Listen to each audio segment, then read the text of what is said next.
Velkommen til Learn.tech, en læringsdugnad om teknologi og samfunn, med Silvia Ceres og venner.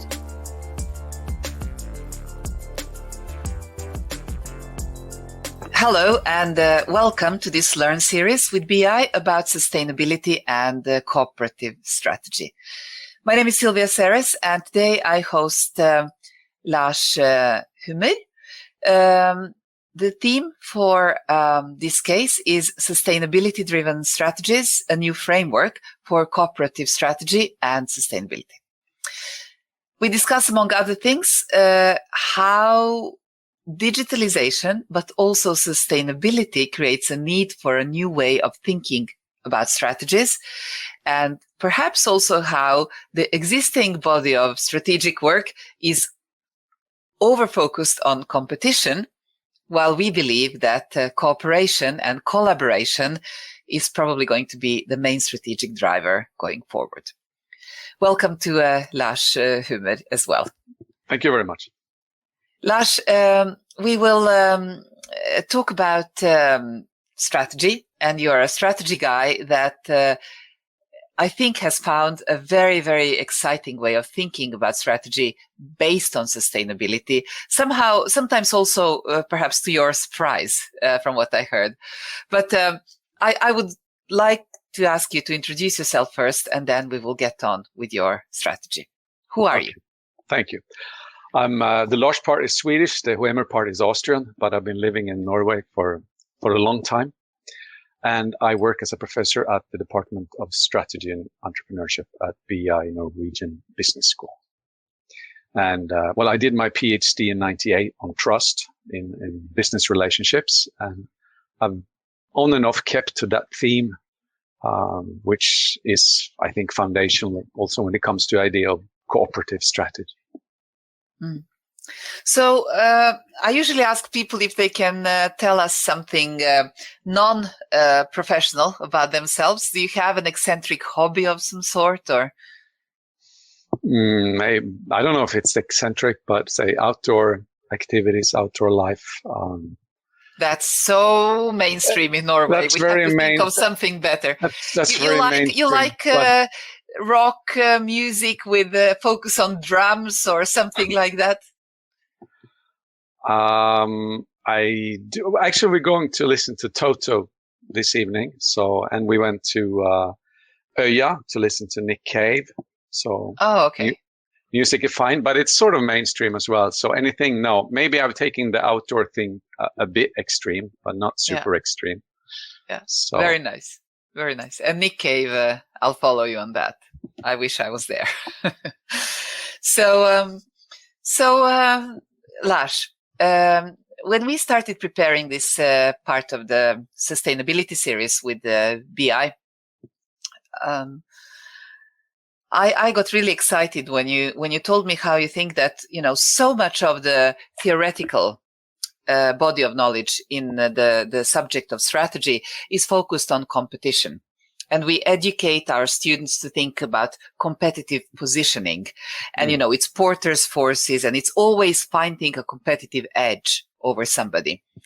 And it ends up in a behavior that you describe, I'll bleed, but you will bleed more when times get really rough and there is polarization, and there'll be more and more of that.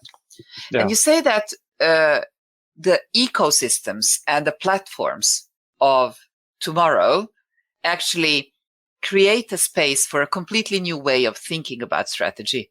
And it is strategy based on collaboration when you can, competition when you must. And so I would like you to tell us a little bit more about, how did you start thinking about these cooperative, collaborative strategies? I think there are many explanations, but if we look at how business life or organizational life actually functions, of course, there's tons of examples of cooperative partnerships, alliances, and so forth. So there's nothing uncommon as such about this at all in real life. And there are examples, of course, also in the academic literature about cooperative endeavors, alliances, and partnerships. So there's plenty as such of articles in this domain. But as you say, there's still in the strategy domain, we are still, I would say, obsessed by the idea of being competitive and having a competitive advantage. And sometimes it's, I describe it as maybe an unfortunate dance or interaction between us and practitioners. We go out and ask people about, so Sylvia, what's business life like? And you look at me seriously and say, Lars, it's a jungle out there. It's really tough. It's really hard. The margins are really thin, and so forth. And then I listen to you and I go back to my office and I write an article or a book, which if it becomes successful will be used for teaching purposes. And then the new bachelor students come in and they read in the book that all business life is about, it's about eat or be eaten. It's very competitive. The margins are. So we just recreate the idea that this is a jungle. We say that strategy is about winning. And of course I agree with that statement, but we have to put it in perspective, because in a win-lose setting, strategy is about winning implies that someone must lose. And then, as you mentioned Porter's 5 forces, which is a great framework for what it does, but it really describes all the forces in an industry as threats. The industry would actually like to have weak, uninformed suppliers and weak, uninformed customers, which is troublesome at times. So there is if you hit competitive advantage in one of our search engines on the school, you'll get more than 200,000 articles. And competitive advantage is a notion that I am better than you. We're looking at the individual firm, the individual organization, and we think about being better than someone else. I'm interested in how we can become better together, how we can co-create value. And I'm not, and by far not alone in doing that, but what we will hopefully come to at the end of this talk will be more, what we have tried to contribute with is a concrete analytical framework that resides within the cooperative strategy domain and not the competitive strategy domain. So, you just made me think back to my time at INSEAD. I did my MBA there ages ago. And I remember the big kind of strategic breakthrough at the time was this blue ocean strategy, which was also about competition. But the idea is, of course, get out of the bloody red ocean where everybody's competing and find a space where you have no competitors. But it's still about competition rather than, find yourself a really friendly beach, make sure that there are lots of people to play with, and then build something amazing there. Yeah. No, I totally agree. The blue ocean, if you've been out swimming or diving and you find yourself in a truly blue ocean, it's quite scary because there's nothing there. It's just deep. Except a few sharks, perhaps. Maybe a few sharks. Instead of using the blue ocean metaphor, I use the reef. Because if you want to you co-create value in a reef, you try to become, this is an expression I've stolen from some colleagues, Louise Young and Ian Wilkinson, but because winning in a competitive strategy mode is about being better than someone else.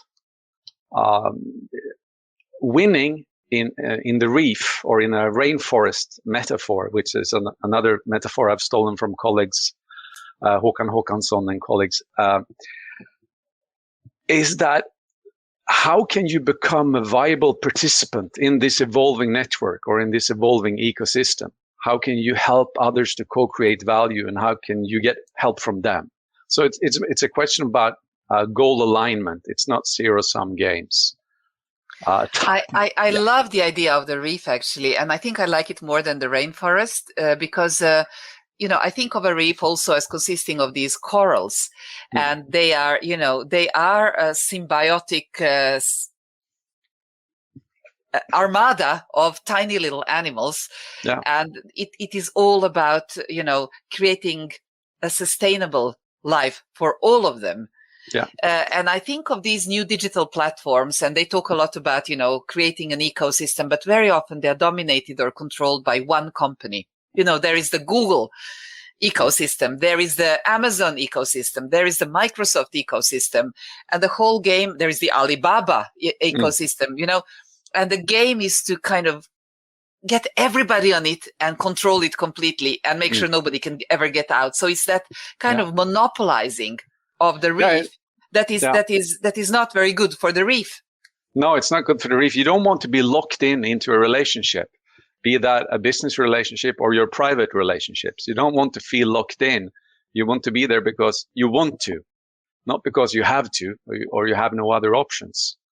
So I think we in another podcast in this series, we can learn, for instance, from the Parkio ecosystem when it comes to making garages into service hubs, that their approach to making this ecosystem is not so much based on lock-in effects, but open sharing of data, where you see that, hey, I would like to hang out in this reef. This is a good reef for me. And actually, I feel appreciated because the other species and the corals seem to benefit from my presence.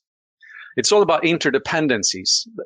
And competitive strategy is, I would say, not too good at highlighting interdependencies.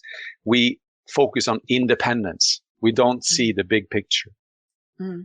I think you've just given me a new way of talking about digital strategy, because I think when I try to create a sense of urgency, I believe we are moving too slow when it comes to taking positions in the new digital business space. I think we haven't really appreciated the data's value creation capacity. We think of data as something we'll get around to use, but I think we need to experiment with it and find out very quickly how does it create new value and new services and so on. And so I'm really worried that we are moving too slow. I'm really worried about the lock-in effect towards the large international mega monopolies. But of course, the practical problem is that there are very few alternatives. So what we are really, I think, in a hurry to do is build our own reefs that, we have some control over in terms of regulation, in terms of, cultural values being translated into algorithms and the way we handle data, etc. So Parkio, as you mentioned, is a wonderful example of a reef related to garage and mobility services. And the way also of moving our thinking from, selling a product, which might be, 4 concrete walls and the garage space in them, to mobility, logistics, even something else, service space. Yeah. No, I would agree. And this line of thinking is probably what has driven me towards including the notion of sustainability as well. The last year or so, I've been asked to give talks in different settings or say things about sustainability. And at first I was a bit confused because I haven't explicitly, to a great extent at all, focused on sustainability, which made me look closer at the UN sustainability goals. And there you have goal 17, which is sort of a mega goal in terms of alliances, partnerships, cooperation.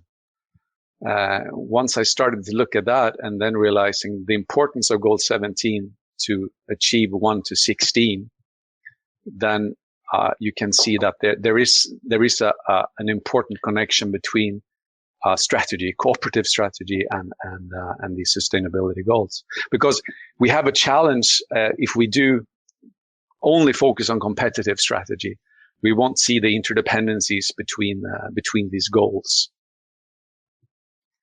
I think that's a very important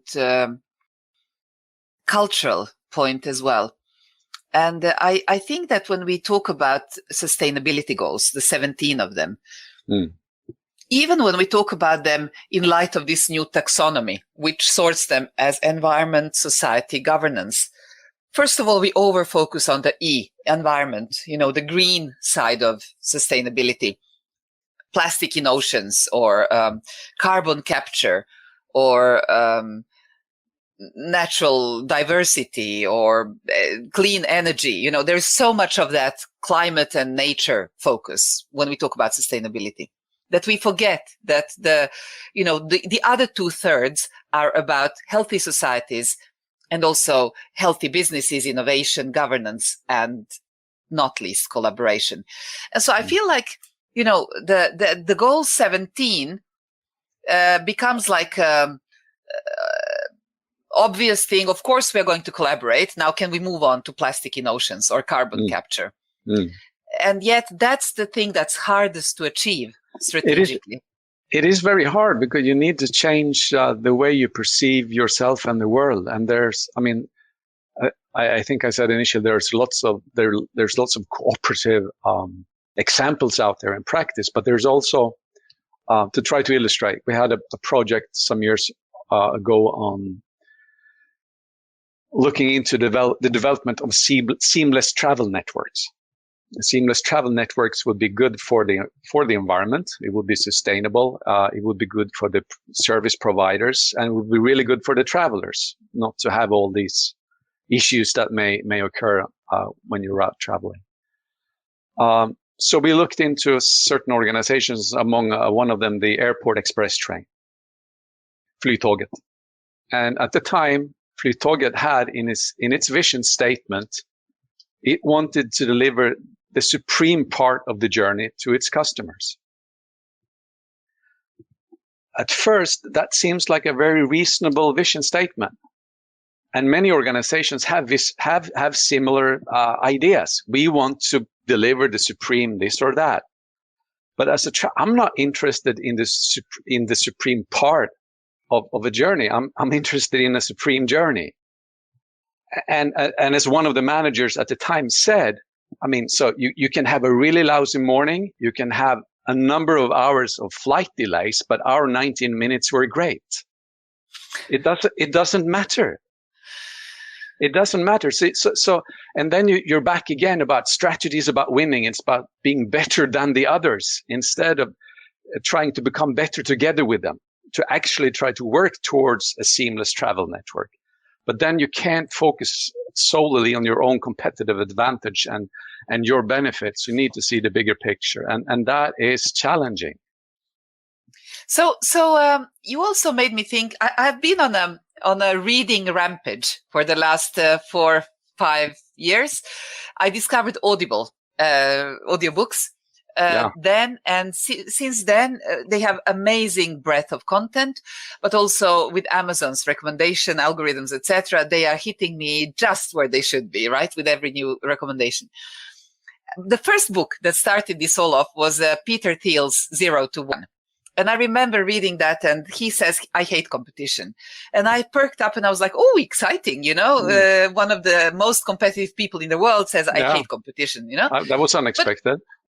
But then he said, I'm not really interested in people who think that I'm competing with them because I'm doing something completely new and different. So basically, I thought, maybe he'll go somewhere about collaboration, but he just said that, I don't even consider them competitors. I'm so much better. I do my own thing. I create new markets. It's all blue ocean strategy, right? So I think this idea of bring your friends along, create value for everybody, it is quite foreign to many of the hyper-competitive leaders of our industries today. So I think you need a whole new generation of leaders as well. And we need to take our part of the responsibility. We need to educate them in ways that are consistent with a more collaborative approach. Again, this is not saying that competition is irrelevant. Competing can be fun. It's an important driving force. But I think, personally, my domain is too obsessed by the idea of being better than others instead of trying to co-create value with others, at least in terms of the lack of analytical frameworks. So for the new students at BI and INSEAD, where are the new frameworks? There's been a call for these new frameworks for quite some time, not least by scholars doing open innovation research. Say we need new frameworks. So we sat and waited for these bright researchers to come up with new frameworks, but they didn't materialize in every part anyhow. So we started to try to work on our own several years ago. So tell us, is there a tool or is there a methodology we could use to go about building or reconstructing our strategy? Well, 5 forces have been for some time complemented by Brandenburg and Nailbuff's emphasis on complementarity. So saying it's a bit too focused on the competitive dimension. And of course, you could redo 5 forces and just think about the potential cooperative forces such. What we did was to look at the resource dimension. So one of the more famous analytical tools. Can I just stop you for a second? Because you're going a little too fast for our students outside of BI, because this will be listened to by your students, but also by many, many others. And so let's just spend 1 minute on Porter. And then you said something about Brandenburg and Nailbuff. And it was not about competition, but it was about complementarity. So just help us understand 1 minute on each idea. No, so the traditional 5 forces is a tool to analyze an industry. You define the industry and the competitive rivalry that is characterizing that industry. And then you look into the supply side, the customer side. You look into potential new entrants and potential substitutes. And all these forces are, by definition, threats to the industry's profitability, how interesting it is, and what type of positions you could find in this industry. So in a sense, by default, the questions you ask is, you don't want to have too informed suppliers, because that is bad for the industry. It's a negotiation game. Their bargaining power will increase, and you don't want to have too informed customers, because that will increase their bargaining power. So all these forces are threats to an industry's profitability. And of course, one could imagine the opposite scenario, where you ask for the cooperative inclination of the suppliers. Are they willing to engage in early supplier involvement, just in time interactions? And the clients, do they want to work closely with you, the lead users of the industry, to develop your products and make them better? What is the cooperative climate? But that is totally out of the scope, in a sense, of a traditional 5 forces analysis. It's clearly focused on competitive strategy and helping you to find, at the end of the day, a position where you can enjoy a competitive advantage.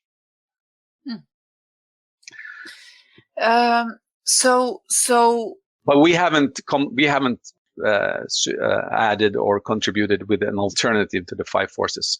That is part of what we call the external strategy analysis. Then you have the internal strategy analysis, where you analyze, among other things, resources. And that's where we have tried to make a contribution. And the complementarity, just help me, how do you think about complementarity? What does it really mean? Complementarity in that sense means that, for instance, we have this Parkio case, the Parkio ecosystem, making garages service hubs. So the more an additional number of service providers will add value to that ecosystem. So they complement one another in making the ecosystem more sustainable by integrating more and more services. They extend each other and kind of serve better in areas where another one might not serve so well. So it's really a good puzzle. For instance, or add a completely new service to which will increase the value of the garage, or which will make city planners rethink what they're doing, or architects when they design, or real estate developers when they build. Yeah. So they extend and strengthen each other. Yeah. Right. And that is not necessarily what you see when you do a traditional 5 forces analysis. Okay, so this resource game then, what is that? The resource game is, there were a number of reasons why we developed this, because the classical resource analysis developed by Jay Barney and massively influential, probably used in every MBA program in the world, I assume, has its advantages. This is where I admit I've forgotten about it. So help me. What does it mean? It means the VRIO analysis is about, the objective of doing it is that you want to see if you can reach a competitive, the nirvana of the strategist is a sustainable competitive advantage. So the objective of the VRIO, the resource analysis, is to see, will this resource give you a sustainable competitive advantage or not? And VRIO is sort of an acronym for you identify a resource, you look at it, and then you say, is this resource valuable? Is it rare? Is it inimitable, hard to imitate? And is it non-substitutable and or well organized? That's sort of the analytical sequence that you do when you look at these resources. In order what was the V? Valuable. Valuable. Yeah. So valuable, rare, inimitable, and organized. Organized. N stands for non-substitutable. It was initially VRIN, and then it developed into VRIO. So this is a great tool if you wanted to. The challenge with the tool from a cooperative strategy standpoint is that, first of all, the objective is to find a competitive advantage. Many organizations do not seek a competitive advantage. They're not in that position, and other organizations only at times seek a competitive advantage, but they're always interested in value creation of some kind, and that can be defined in many different ways. So we wanted to design a tool that was focusing on value creation. That was one of the notions. And then we wanted to we felt the need to redirect the focus on how you evaluate resources. Because rare and inimitable can be great if you want to achieve a competitive advantage, but they're not necessarily of importance when you want to create value. So we need to ask other questions. For instance, to try to illustrate, the corona vaccine. Do we want the corona vaccine to be rare and inimitable? I think most of us, unless you are a shareholder in the one fortunate company holding the patent, you would say no. That's the least thing you want. You want many to have access to the vaccine. You don't want it to be rare, and you want many to imitate it. So it's a question about the problem with VRIO is that it looks at resources in isolation. It doesn't see interdependencies. Wine and food could be an example.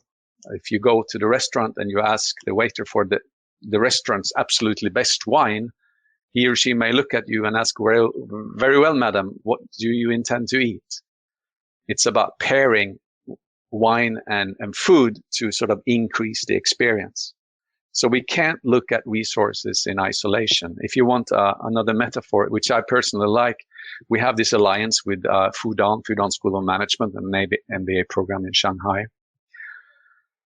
So one of the Chinese students there, when we talked about this, we call it an interactive bundle analysis. So we look at resource bundles and how they create value. So he said, well, professor, what you're trying to say here is that you're flying, you professors from BI, Norwegian Business School, you fly over with seeds of knowledge. And you're going to plant them in the Chinese soil. And seed and soil need to match, right? So sometimes when it's really turbulent over Mongolia and I can't sleep, I start to think about, what if maybe I am a really good seed, but it won't match with the soil. The soil is really good. Will this work out? Will my examples and illustrations and theories and so forth make sense in Shanghai? But we have a tendency to think about the best resource, the weakest link, what is waste, and so forth. And that only makes sense if you analyze resources in isolation. If you acknowledge interdependencies between resources, you will start to see that you can see different things. And you don't need to talk about rareness and inimitability. You need to talk about if resources match or not, and what happens when they meet, if they make one another better or if they deteriorate. It's like the interaction. I think that's a wonderful metaphor, actually.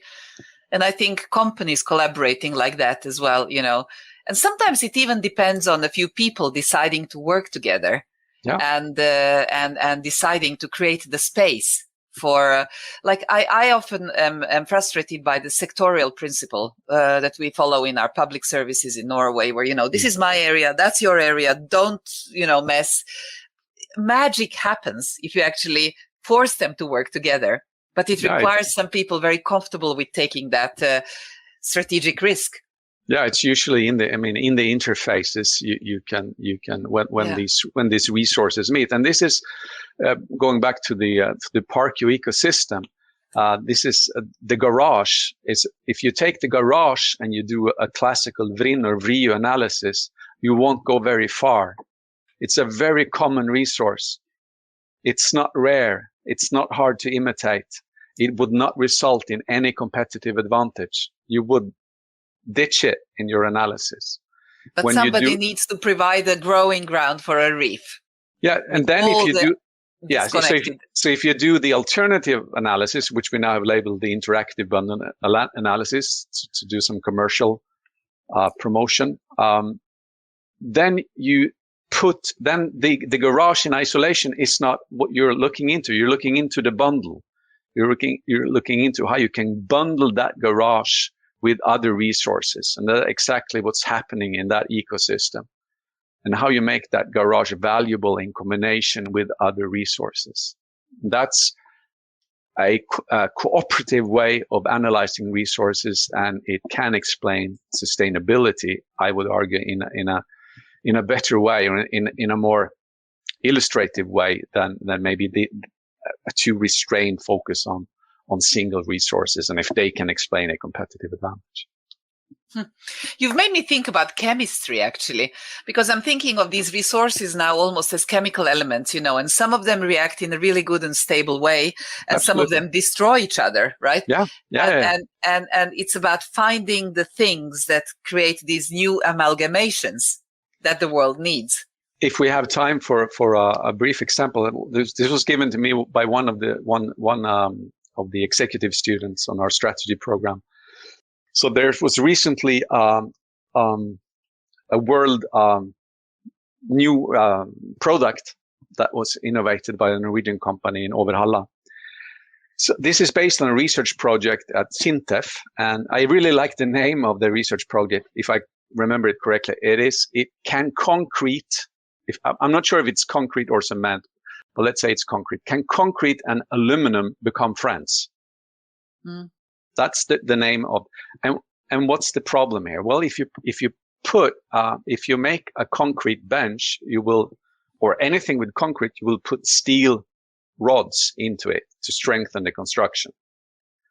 If you could put aluminum in, it would improve sustainability considerably, because you could have leaner construction, less weight, less maintenance, less transportation, less CO2 to be. The problem is that you can't put aluminum because cement and provides a pH level which destroys the aluminum. So it has a negative impact on it. So the solution here, bringing sort of the chemistry part, is that they have put some blue calcinated clay into the cement, which makes the pH level friendly to aluminum. So this bench, example. Yeah. this bench is actually the first concrete product with aluminum rods in it. And that would be one part of revolutionizing the construction industry. So yes, it is on sort of the chemistry level. Sometimes when I ask the students, because another assumption or idea in this analysis is that resources do not exist. It's all about resource bundles. And then I challenge them, can you give me an example of one solid individual single resource? And then often water comes up. Water is, of course, a bundled resource if you look into the chemistry level. And that's why we're making hydrogen. So it's Very all about, nice. It's bundled, and it's about interdependencies. And if you have a resource that you call waste, according to this way of thinking, it just means that you have not managed to bundle that resource in an efficient way with something else. And then That's you can why... leave the very rare and inaccessible resources and that strategic game to people who can't think of creation. And you can create a lot of value by finding up these new materials. You can create lots of value by and it's really interesting because it expands the search, because competitive strategy tells you to search for superior resources. Superior resources are rare and inimitable. We open up for all kinds of apparently weird combinations because they may create value together. But then you need to ask other questions. You know, maybe you've seen that, what it says on the garbage trucks in Oslo. No more rubbish. Nothing is rubbish or something like that. No, verditransport. Verditransport. I like that. Yeah. I like that. Value transportation. Yeah. Lars, we have to stop because of time, but I would like to ask you, where can we read more about these tools? Those of us that might not be sitting in your auditorium. Thank you for asking. So we published the conceptual and theoretical version of this paper in Journal of Business Research in last year in 2021. It's called Resource Bundles, an Analytical Framework. And I'm currently working on making a more, let's say, applied version, actually showing how to do this analysis. So I hope that will be accepted somewhere in not too long. Okay, we can attach PDF of some of these papers to the course here. Absolutely. Excellent. Thank you so very much for a very fun and very inspirational case and conversation. Thank you, Sylvia. Pleasure being here. Du har nå lyttet til en podcast fra Learn.tech, en læringsdugnad om teknologi og samfunn. Nå kan du også få et læringssertifikat for å lytte til denne podcasten på vårt online universitet Learn.university.